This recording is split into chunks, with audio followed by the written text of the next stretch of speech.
Kilalanin ng matanda na si Ichiro Inuyashiki. Meron siyang asawa at 2 anak at kasalukuyan silang papunta sa lilipatan nilang bahay. Masaya ang kanyang mga anak dahil sa wakas ay magkakaroon na daw sila ng sariling silid. Pagdating ay namangha ang mga anak sa nakita, subalit lumabas ang isang sports car na sakay ang tunay na may-ari ng bahay na iyon. Dahil kapitbahay lang pala nila ito, subalit hindi na nagulat ang mga anak kung maliit na bahay lang ang nakayanan ng kanilang ama. Nadismaya din ang mga anak sa lokasyon nito dahil madilim ang paligid, subalit nalulungkot man ay hindi na lang kumibo si Ichiro. Habang nagbubukas ng mga gamit ay nakaramdam siya ng pagsakit ng likod, subalit mas inuna niya pa ang mag-order ng makakain ng kanyang pamilya. Isang normal na empleyado si Ichiro kaya naman araw-araw ay paulit-ulit na lang, subalit isang araw ay may nakaaway siyang isang binatilyo sa tren. Subalit dahil matanda na ay wala na siyang magawa kaya pinagtawanan na lang ng kabataan. At pag-uwi ay nakita niya ang isang aso na nasa kahon na agad na umamos sa kanya kaya inuwi niya ito sa bahay. Gusto niya itong alagaan sa loob ng bahay nila subalit tutol ang kanyang pamilya. Kaya sa loob na lang ng kwarto ni Ichiro ito aalagaan at pinangalanan niya itong Hanako. Nagpa-check up si Ichiro nang sabihin ng doktor na matandang-matanda na ang itsura ng lalaki sa edad nitong 58 years old. Tapos nalaman pa niyang meron siyang stomach cancer kaya 3 buwan na lang daw ang itatagal niya. Dahil dito ay sinubukan niyang tawagan si Marie para sabihing may sakit siya pero ayaw nitong sagutin ang tawag niya. Samantala ang anak niyang si Takeshi ay palagi na lang binubuli. At ayaw din itong sagutin ang tawag ng kawawang matanda. Dahil dito ay nagmuni-muni na lang siyang mag-isa sa swing. Tapos pag-uwi ay sasabihin niya na sanang may sakit siya subalit hindi pinansin ni Marie. Tapos nagagalit pa ang asawa niya dahil tumae daw si Hanako sa loob ng bahay. Habang naglalakad sa labas kasama si Hanako ay naisip niyang wag na lang sabihin ang karamdaman dahil nagdududa din siya kung malulungkot ba ang pamilya niya kapag nawala siya. Dahil dito ay napagtanto niyang si Hanako na lang ang tunay na nagmamahal sa kanya at umalingongaw ang kanyang iyak sa kadiliman nang makita niya ang isang binata tapos biglang may lumitaw na spaceship at saka nagkaroon ng malakas na pagsabog. Dahil dito ay nakonsensya ang mga alien kaya muli nilang binuhay ang 2 tao na napatay nila gamit ang kanilang teknolohiya. Paggising ng matanda ay nakaramdam siya ng kaginhawaan sa kanyang katawan. Tapos napansin ng asawa na lumakas siya sa pag-inom ng tubig. Kakaiba ang pakiramdam niya dahil tila nawala ang kanyang mga sakit tapos lumino na din ang kanyang mga mata. Muli siyang nagpunta sa doktor kaya nagtaka ang mga ito dahil sa wala silang makitang karamdaman sa katawan ni Ichiro. At nang hindi maganda ang pakiramdam ay pinagbintangan ng kanyang cellphone kaya winasak niya ito. Tapos bigla siyang umuusok kaya siya kinabahan, tapos pagdila ni Hanako ay biglang lumabas ang kanyang sandata sa kamay. At nailabas ng kanyang kamay ang kinain niya kahapon. Dahil dito ay napaisip ang matanda kung ano ang nangyari sa kanya. Kaya hinanap niya ang buton sa katawan at napabukas ang kanyang ulo subalit wala siyang alam sa nangyayari. Tapos maging ang mga braso ay lumabas ang mga sandata. Muli siyang bumalik sa lugar ng pinangyarihan kagabi nang maalala niya ang binata na nandoon din kagabi. Nais niyang makita ang binata para malaman kung pareho sila nito ng nararanasan ngayon. At pagpindot niya ng buton sa tenga ay narinig ang lahat ng mga tao sa paligid. Kaya narinig niya rin na merong masamang balak ang isang grupo ng kabataan sa isang pulubi. Nagmakaawa ang matanda na huwag siyang papatayin, subalit pinaputokan siya ng mga ito ng napakaraming paputok. Kaya nagpunta si Ichiro para turuan ng leksyon ang kabataan. At kahit napuntiryahin siya ng mga paputok ay hindi ito alintana, kaya pinaghahampas siya ng baseball bat ng mga siraulo. Hanggang sa paluin siya sa ulo at inakala na patay na si Ichiro. Kaya isusunod na nila ang isa pang matanda, subalit may lumabas na kamera sa batok ni Ichiro. Saka bumuka ang likod niya, at lumabas ang napakaraming mga missile para takutin ang mga siraulong kabataan. Pagkatapos ay nagtakbuhan ng mga ito dahil sa nangyari. Saka in-upload ni Ichiro ang video sa internet at ipinalabas sa lahat ng mga device sa buong Japan, kaya naman nakilala ang mga pasaway na kabataan. Dahil dito ay nawala na sila ng pag-asa sa career pagkatapos nilang makagraduate. Samantala si Ichiro ay uminom ng maraming tubig para makarecover. At labis na nagpasalamat sa kanya ang matanda na iniligtas. Dahil dito ay napagtanto ni Ichiro na ang bago niyang rason para mabuhay ay ang magligtas ng buhay ng mga tao. Pinag-uusapan ng 2 lalaki si Marie dahil sa maganda daw ito ay ayos lang kahit masama ang ugali. Subalit ayaw daw ni Hiro ng babaeng maganda lang ang panlabas na anyo, kaya mas gusto niya daw si Nami.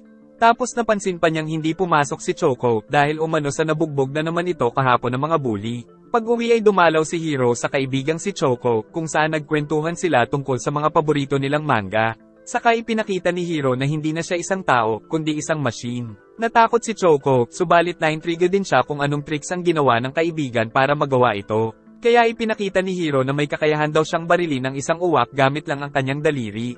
Ngunit walang tinamaan kaya inakala ni Choco na nagbibiro lang ang kaibigan. Subalit sa pangalawang pagkakataon ay tinamaan na nito ang uwak. Nagpunta din sila sa isang department store para ipakita na nakokontrol din ni Hiro maging ang mga gadgets. Pagkatapos ay ipinakita pa ni Hiro sa kaibigan ang pambihirang kakayahan na makontrol ang mga sasakyan, kaya nagkaroon ng karambola ng mga sasakyan sa harapan nila. Kaya dito na napagtanto ni Choco na hindi isang magic tricks ang ginagawa ng kaibigan dahil naging isang mapaminsalang robot talaga ang katawan ni Hiro.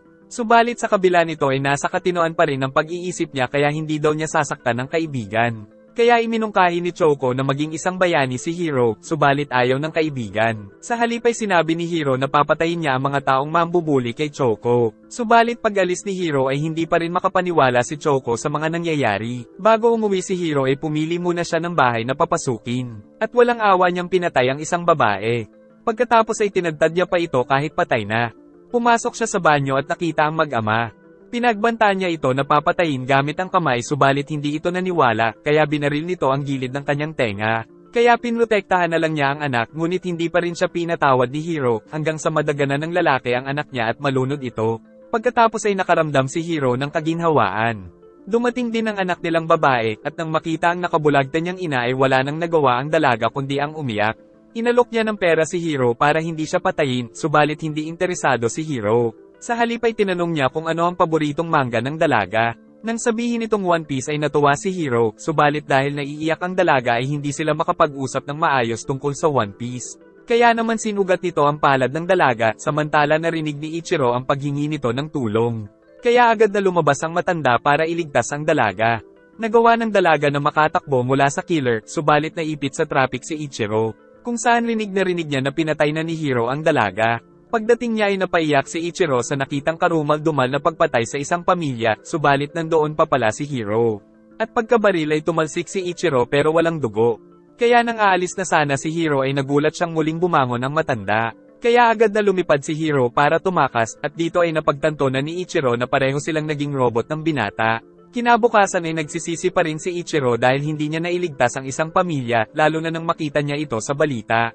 Magkasamang nagbabasa ng manga ang magkaibigan ng aksidenteng nahiwa si Choco ng papel. Kaya hinawakan ito ni Hiro dahil may kakayahan din pala siyang magpagaling. Pati na rin ang mga sakit na tulad ng cancer. Isang gabi ay sumingit ang mga siga sa pila ng taxi at nang magreklamo ang isang nasa pila ay pinagtripa nila ito. Dinala nila ito sa isang eskinita kung saan nais nila itong gawing punching bag.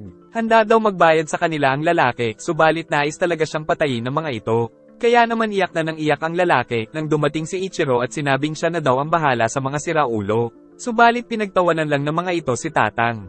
Ngunit nang masuntok ang isa sa kanila ay hindi na ito nakabangon pa. Kaya naman isa-isang sumugod ang mga siraulo kay Ichiro, subalit isa-isa din silang pinabagsak ng matanda. Kaya naman labis ang pagpapasalamat ng lalaki na iniligtas niya. At bago siya umuwi ay narinig niyang may nangangailangan na naman ng tulong. Na nakita niya sa mapa ang eksaktong lokasyon subalit napakalayo. Kaya sinubukan niyang gawin ang ginawa ni Hiro para makalipad, subalit hindi niya mapalabas ang kakayahan, at napagkamalan pang nag-i-exercise ng mga taong dumadaan. Hanggang sa tuluyan niyang mapabuka ang likod, at habang kumakanta siya ng OST ng Astro Boy ay nagawa na niyang makalipad. Subalit hindi niya pa ito makontrol kaya siya bumagsak. Ngunit sa pangalawang pagkakataon ay hindi siya makapaniwalang nagagawa na niyang makalipad. Pero hindi pa siya sanay sa paglipad kaya muntik nang tumama sa eroplano, ngunit tagumpay naman siyang nakarating sa ililigtas niya. At tagumpay din niya na nailigtas ang mga tao sa nasusunog na bahay. Saka sinabi na wag na siyang ikwento sa mga pulis. Kaya habang pauwi ay masaya si Ichiro dahil nakapagligtas siya ng mga tao. Hanggang ngayon ay niyayaya pa rin ni Hiro si Choco na pumasok sa school, kaya sabay silang pumasok. Pero sa school ay binubuli pa rin siya ng mga kaklase. Kaya naman ipinagtanggol siya ni Hiro. Subalit pati si Hiro ay pinagtripa ng mga bully. Ngunit dahil isa na siyang robot ay pinisil ng binata ang kamay nito hanggang sa umiyak na at tulo-uhog ng siraulong bully. Pero pinapapunta pa rin sila ng mga ito sa rooftop. Pag-uwi ay nagpunta nga ang dalawa sa rooftop pero hindi naman nagpakita ang mga bully, pero alam ni Hiro na nasa baba ang mga ito na may kasamang mga chicks. Tapos isa-isa itong pinatay ni Hiro, at pagtingin ni Choco gamit ang telescope ay nakabulagta ang mga ito. Giit ni Hiro na wala naman makakaalam dahil hindi ka panipaniwala ang mga kakayahan niya, saka wala rin daw makakatalo sa kanya. Ipinakita niyang wala na rin siyang problema sa pera dahil nagagawa niya ring makontrol ang digital world. Subalit hindi matanggap ni Choco ang mga ginagawa ng kaibigan, kaya nakiusap siyang sumuko sa mga pulis si Hiro. Pero ayaw ni Hiro, kaya naman pinutol na ni Choco ang pagkakaibigan nila. Naglalakad pa uwi si Ichiro nang makita ang magnanay na pusa. Subalit pagtalikod ay nasagasaan ng nanay nito na labis niyang ikinalungkot. Ngunit dahil dito ay natuklasan niyang may kakayahan siyang makapagpagaling. Kaya naman nagligtas siya ng mas marami pang buhay sa ospital. Samantala si Hiro ay patuloy pa rin sa pagkitil ng buhay. Mabuti na lang ay hindi na niya pinatay ang mga batang tumatakbo. Isang bangkay ng babae ang itatapon ng Yakuza matapos itong gamitin ng leader na labaspuet. Pagkatapos ay maliligo na sana ang boss, subalit gusto pa nitong turetoten siya ng tauhan. Kaya kahit ayaw nito ay wala siyang nagawa sa maskuladong boss. Niyayaya si Fumino na gumimik ng katrabaho niya pero tumanggi siya dahil meron na daw siyang boylet, sana all loyal. Kaya naisip ng katrabahong extra na baka gwapo ang boylet ni Fumino dahil maganda ito. Subalit nang dumating ang binata ay average guy lang pala kaya nagtaka ang babae. Gayunpaman ay mahal ng dalawa ang isa't isa at pag-uwi ay nagyaya na si Satoru na magpakasal na siyang sinang-ayunan ng babae. Ngunit kinabukasan ay nakita siya ng manyak na Yakuza boss. Kaya pag-uwi ng dalaga ay bigla siyang dinukot ng mga ito. Nang magising siya ay nasa isang gusali, tapos nakitang tinurukan din siya ng droga. Dumating si Manyak para bulatlatin ng dalaga, subalit pumalag ito kaya nakatakbo at nakakuha ng samurai. Ngunit lalong nanabik si Boy Manyak dahil gusto niya daw ng pumapalag. Pero kalaunan ay tinamaan siya sa pulso, kaya agad siyang inisikaso ng mga bata niya kaya nakatakas naman si Fumino. Naisip ni Satoru na may mali, ngunit nakauwi na si Fumino sa kanito kinwento kung ano ang nangyari. Tapos nakatanggap sila ng mensahe na papatayin sila pag tumawag sa pulis. Ilang minuto ay agad na nakarating at nakapasok sa bahay nila ang Yakuza, kung saan sinabi ni Boy Capre na papalakpakin niya ang dalaga hanggat gusto niya.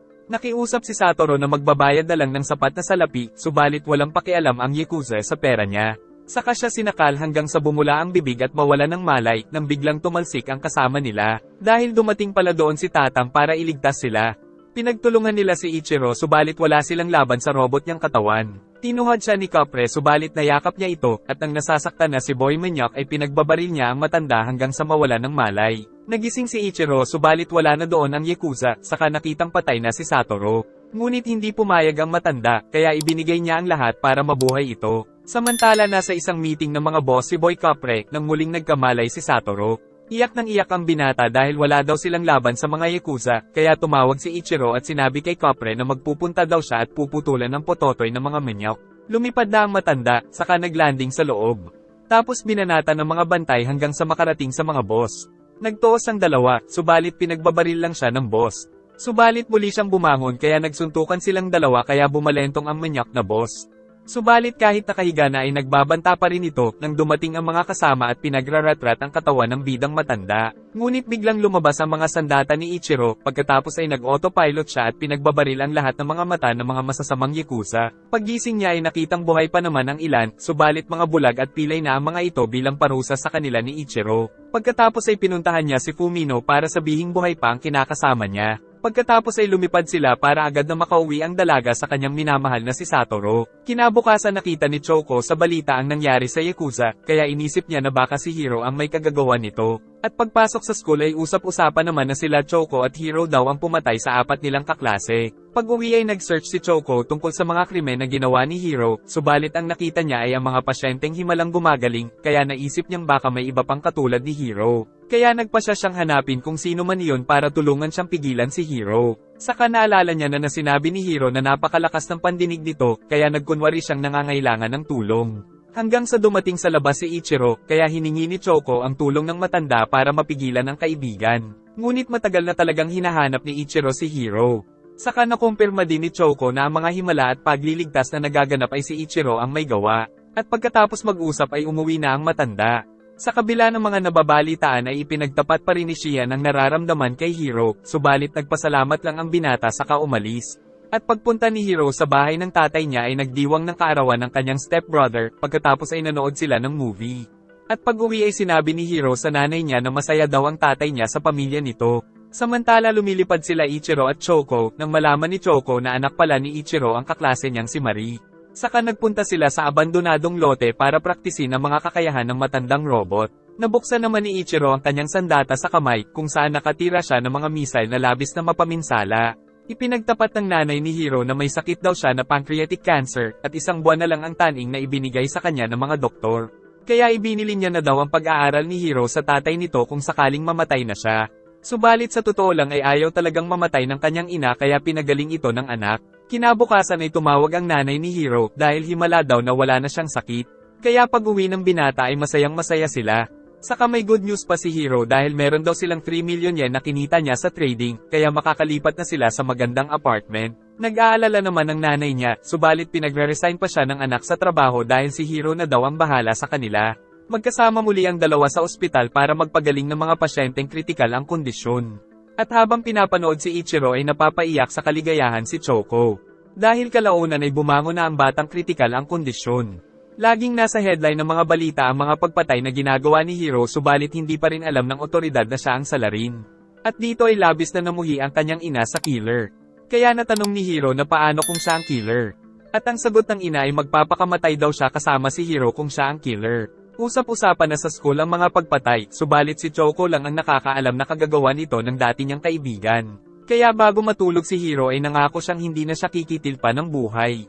Subalit may dumating na mga pulis kaya agad siyang tumakbo, pero pinagtulungan siya ng mga ito. Nag-enjoy ka ba? Maraming salamat sa panonood at mag-like and subscribe ka na rin, at paki-follow na rin pati sa ating Facebook page na makikita ang link sa description ng video. Wawa chup chup.